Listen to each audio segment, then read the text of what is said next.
Have you ever had a moment when your car radio suddenly stopped working after changing the battery or fixing something? It can be really frustrating, believe me. But don't worry, you're not the only one experiencing this problem. Let me explain what's happening. Many car radios have a special security system to prevent theft.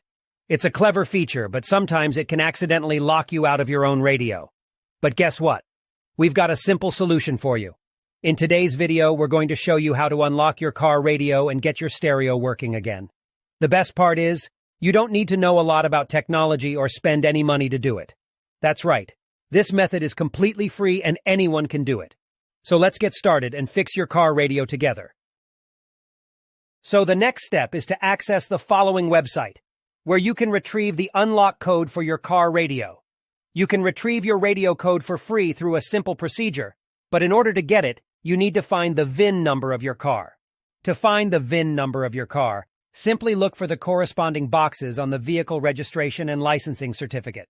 The VIN is on both sides of the document. The VIN number can also be found on the car window or other parts of the car. Once you find the VIN number of your car, you only need to complete a simple form with the car model, VIN number, and a valid email address. You will receive the radio code via email. You will receive an email like this. Now you only need to enter the unlock code and your car radio will work again. I hope this video was helpful. Please don't forget to like and subscribe to my channel. See you in the next video.